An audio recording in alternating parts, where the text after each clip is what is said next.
She thought she could laugh her way out of court, until the judge did something that wiped the smirk off her face. The courtroom in Phoenix, Arizona, armed with an almost suffocating stillness, rows of wooden benches, filled with spectators and legal professionals, seemed to hold their collective breath. As the next case was called, the heavy oak door creaked open, and Jessica Phillips strutted inside, flipping her platinum blonde hair over one shoulder. She wasn't nervous. She wasn't even pretending to be. If anything, she looked bored. She chewed on a piece of gum, hands tucked in the pockets of her oversized hoodie, the kind of outfit more suited for a coffee run than a courtroom appearance. As she stepped up to the defendant's table, she popped a bubble, drawing a sharp glance from the bailiff. She just smirked. Seated at the bench was Judge Elijah Stone, late 50s, sharp brown eyes, a face carved with years of unwavering authority. He had seen it all: career criminals, remorseful first-timers, men who wept, and women who lied through gritted teeth. But today, what stood before him was something different. Jessica Phillips, charged with disorderly conduct, resisting arrest, and public intoxication. Nothing that screamed high profile, but what made this case interesting wasn't the charges, it was her attitude. Judge Stone cleared his throat, adjusting his glasses as he peered down at her. Miss Phillips, do you understand the charges against you? Jessica sighed, shifting her weight to one hip. Yeah, I get it. The courtroom rustled, a few murmurs passing through the audience. The defense attorney beside her, David Laskin, swallowed hard and whispered, Jessica, be respectful. She gave him a look, one of those looks entitled girls give when they don't think they need advice from anyone. Then, without missing a beat, she turned back to the judge and rolled her eyes. Stone took a deep breath. Miss Phillips, this is a courtroom, not a reality show. I suggest you answer properly. Jessica smirked. All right, fine. Yes, Your Honor, she said, her tone dripping with sarcasm. I understand the charges. There was a pause, the kind that made the air feel too thick. Judge Stone leaned forward slightly. I see. And do you understand what could happen if you're found guilty? Jessica shrugged. Community service? Maybe a fine. I mean, let's be real. It's not like I robbed a bank. A few gasps flickered through the room. Laskin turned pale. This was bad. Stone held his gaze on her, unwavering, unreadable. That's not for you to decide, Miss Phillips. It's for this court. Jessica huffed, shifting her stance again, clearly annoyed that this was taking so long. Right. Whatever you say, Your Honor. She gave a half-hearted little bow, like this was some joke. The moment stretched tense and waiting. Judge Stone didn't speak immediately. Instead, he let the weight of the room settle in, let her feel the quiet, the power of the court. Finally, he spoke. Miss Phillips, I've been on this bench for over 2 decades. In that time, I've seen many defendants, some worse than you, some better. But I'll tell you, this disrespect doesn't get you very far in my courtroom. Jessica tilted her head. Well, maybe if this place wasn't so serious all the time, people wouldn't be so grumpy. A sharp inhale from the prosecution table. Judge Stone didn't react. He simply studied her, as if dissecting the layers of arrogance beneath her carefully crafted, nonchalant. Miss Phillips, I suggest you start treating this situation with the seriousness it demands, because if you don't, you may not like where this goes. Jessica grinned. Is that a threat? Judge silence. Thick, heavy silence. Judge Stone's expression remained composed, his voice level. No, Miss Phillips, that's a fact. But Jessica, oblivious, just laughed, and just like that the courtroom air shifted. The storm had only just begun. A quiet murmur rippled through the courtroom. A few people shook their heads, others exchanged glances, while a bailiff near the bench stiffened. No one spoke, but they all felt it. Jessica Phillips had no idea what she had just walked into. Judge Elijah Stone sat back in his chair, his fingers steepled. He had dealt with all kinds of defendants, hardened criminals, frightened teenagers, remorseful adults. But arrogance like this, it was different. This girl wasn't just careless, she was daring him to lose his temper. He wouldn't, he never did. Instead, he exhaled slowly, then turned his attention to the prosecution. Is Keating, you may proceed. District Attorney Mark Keating, a tall, balding man in his early 40s, stood and straightened his tie. Thank you, Your Honor. He turned to Jessica. Miss Phillips, let's go over the events of last Friday night, shall we? Jessica groaned dramatically.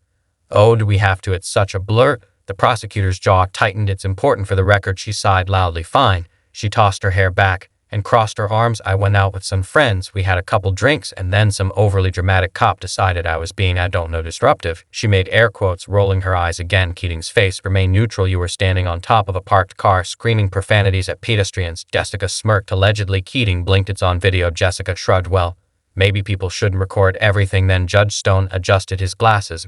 Miss Phillips, I would highly recommend taking this seriously. Oh, come on. She threw her hands up. I was just having fun. It's not like I hurt anyone. The only thing I'm guilty of is maybe being a little too loud. Keating's expression test darkened. You resisted arrest, Miss Phillips. You shoved an officer. Jessica gave an exaggerated gasp, placing a hand over her chest. Oh no, I shoved someone. Lock me up forever. Alaskan. Her defense attorney visibly flinched. He leaned toward her, whispering frantically, Jessica, stop right now. She ignored him. Judge Stone, however, remained eerily calm. Bailiff, please play the footage. A uniformed officer walked over to the screen in the corner and pressed play. The room fell silent. The video showed a very different version of events than the one Jessica was trying to sell. A shaky phone recording captured her standing on the hood of a red sedan, swinging a half-empty bottle of vodka as she screamed at pedestrian. When the police arrived, she threw the bottle, barely missing an officer's head. Then, as they tried to pull her down, she shoved one of them back so hard he nearly fell. The video ended with Jessica being dragged, kicking and cursing to the ground. Jessica, watching herself on screen, let out a nervous little laugh. While that's embarrassing, Judge Stone's voice was measured, calm. Absolute. Miss Keating, what are the potential penalties for Miss Phillips' charges? Keating nodded. If convicted, she could face up to 6 months in county jail, along with mandatory community service and a substantial fine. Jessica smirk faltered just slightly. Judge Stone caught it something funny. Miss Phillips. Jessica forced her grin. I mean, come on, jail for that, that's a little extreme. Don't you think the judge's stare could have split Stone? Do you know what I think is extreme? Jessica blinked. I think standing on a car in public, throwing a bottle at an officer, shoving law enforcement, and treating a courtroom like a high school cafeteria is extreme. The room felt smaller. Somehow the spectators leaned in. Jessica shifted in her seat. Look, I didn't mean I don't care what you meant. Judge Stone cut in, his voice low and sharp. I care about the law. Jessica's mouth opened and closed for the first time. Her confidence cracked. Judge Stone glanced at the bailiff. Take her into custody. Gasps rippled through the courtroom. Jessica's head snapped up. Wait, what? No, no, no. You can't be serious.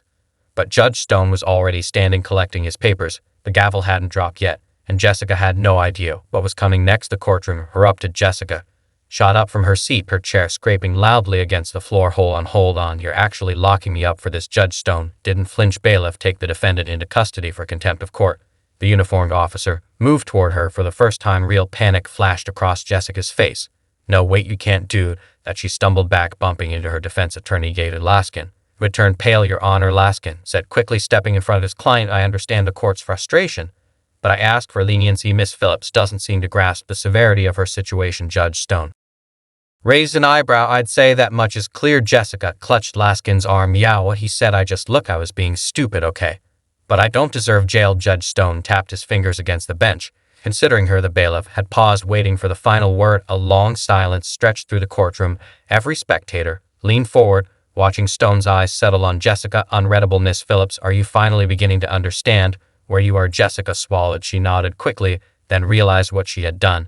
I mean, yes, Your Honor. His gaze remained locked on her.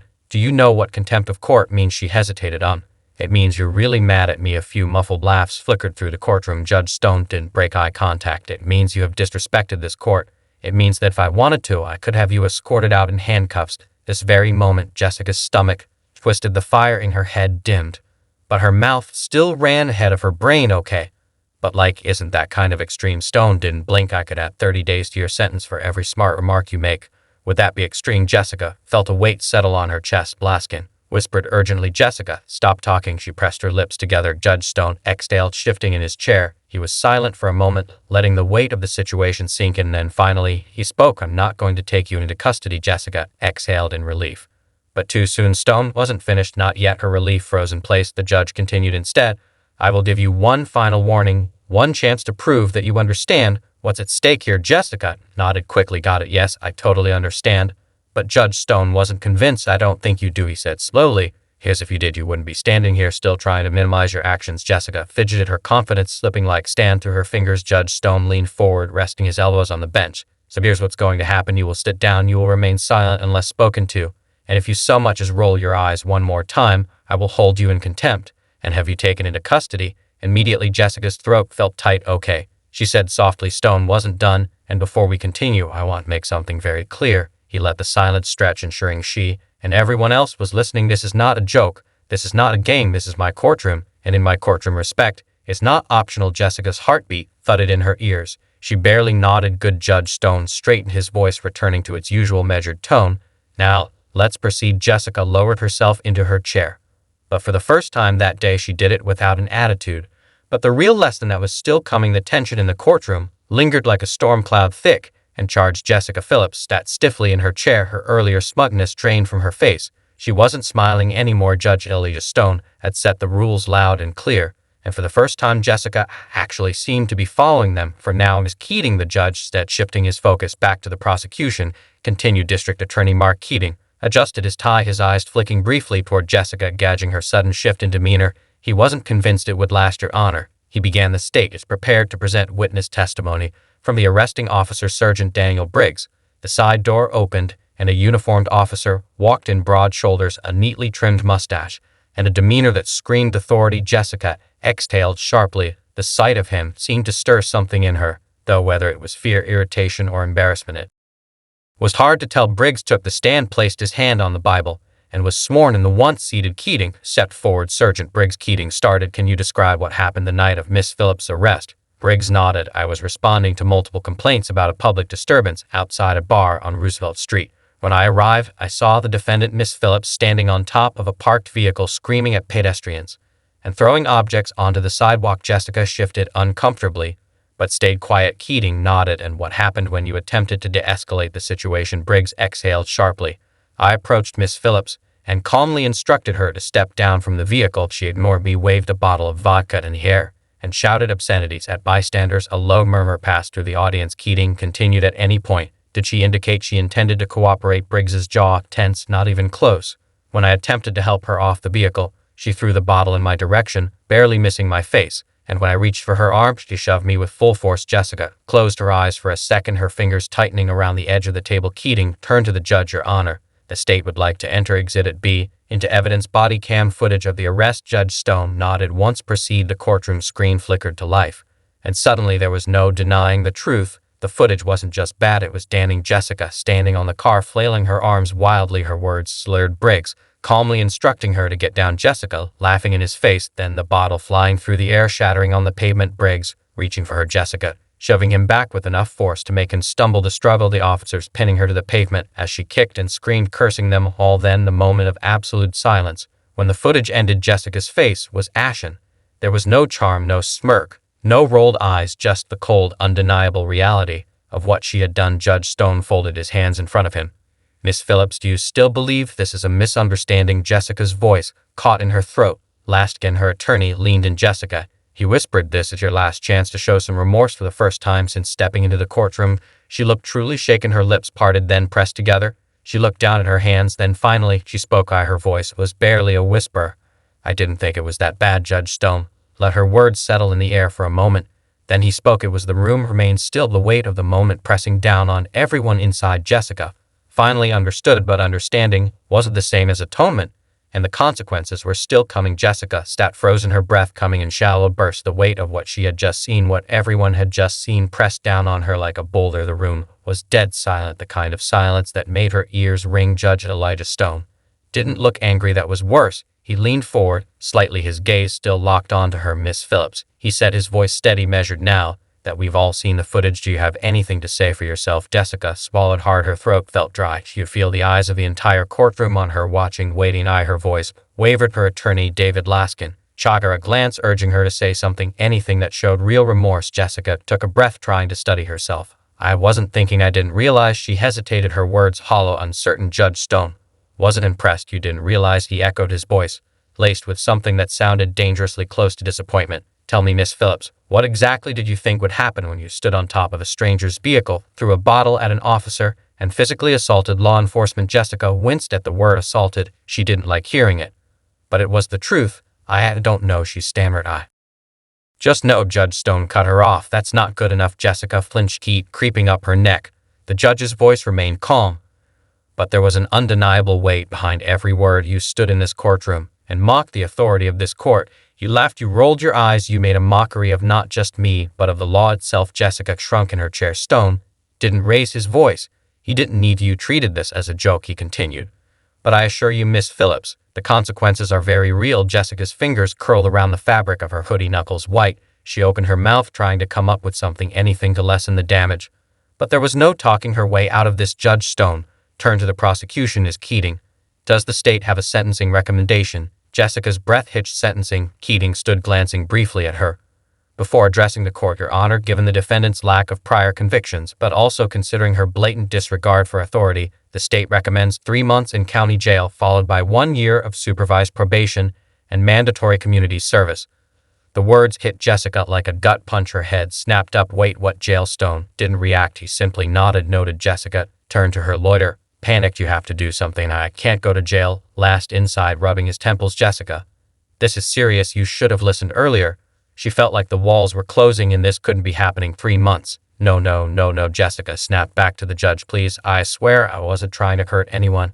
I was drunk. I was stupid, but I don't deserve jail. Stone's gaze remained unreadable, and yet when given the chance to take responsibility you chose arrogance instead. Jessica's stomach dropped, but he continued. The entire courtroom held its breath. Jessica froze, barely breathing. Stone exhaled, then straightened. Miss Phillips, I am not going to sentence you to 3 months in jail. Jessica felt like she could collapse in relief.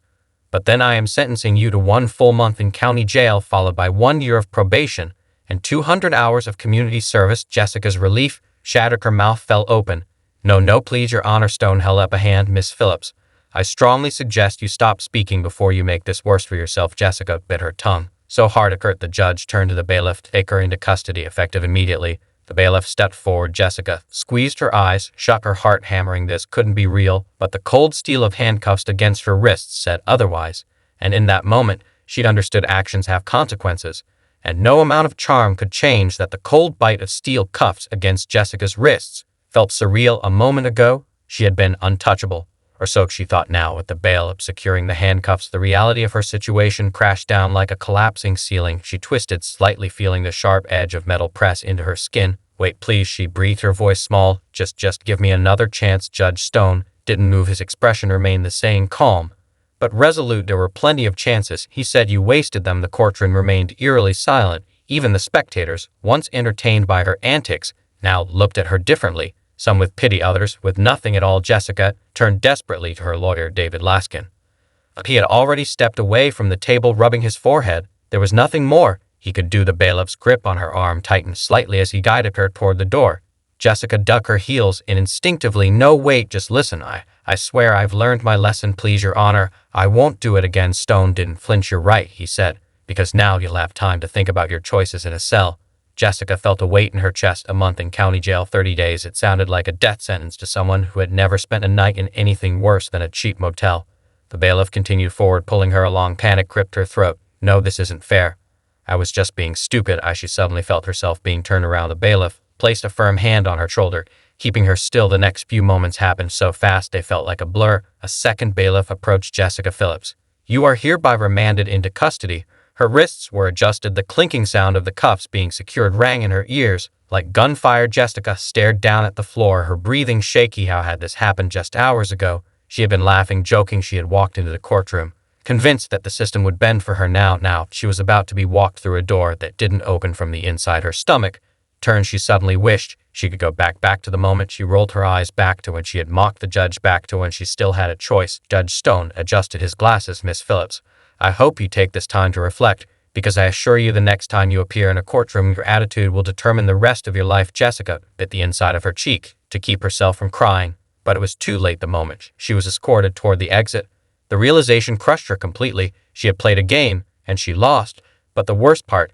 she had no one to blame but herself. The heavy metal door slammed shut behind her, sealing Jessica inside the sterile gray holding cell. The walls were cold, the air thick with the scent of disinfectant and something stale, something she didn't want to identify. She sat on the thin cot, staring at nothing, her mind racing. The reality of her situation clawed at her, refusing to let go. This wasn't a joke anymore. The arrogance, the laughter, the sarcasm, none of it mattered now. She pulled her knees to her chest, her mind replaying every mistake like a broken record. She had been so sure she could charm her way through life, dodge consequences with a well-placed smirk.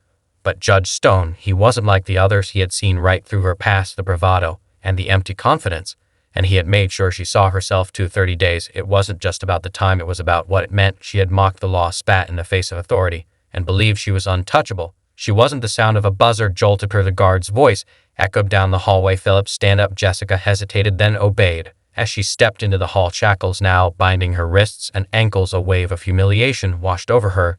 This was real. A woman in a sharp suit, probation officer, maybe stood waiting. Miss Phillips, she said, let's talk about your probation terms. Jessica nodded stiffly, suddenly too exhausted to fight back. She listened carefully, something she should have done in court. 200 hours of community service, supervised probation, a record that would follow her for years. And yet, as the woman spoke, one sentence stood out louder than the rest. If you violate your probation, you'll be back in front of Judge Stone. Jessica swallowed hard. She never wanted to sit in front of that man again. She wasn't sure if it was fear or respect, but she finally understood something she should have grasped long ago. Authority isn't meant to be mocked. Consequences aren't meant to be avoided. And respect, it's earned or it's enforced. She had learned that the hard way as the officer guided her toward another door. Jessica took one last glance at the cold walls of the detention center, and for the first time she didn't roll her eyes. Life isn't about dodging consequences or seeing how far you can push authority. Respect matters, accountability matters, because one way or another, the world will teach you a lesson, and you won't always like how it's taught. If you got something out of this story, don't forget to like, share, and subscribe. Have you ever witnessed someone learn a hard lesson the way Jessica did? Let us know in the comments below.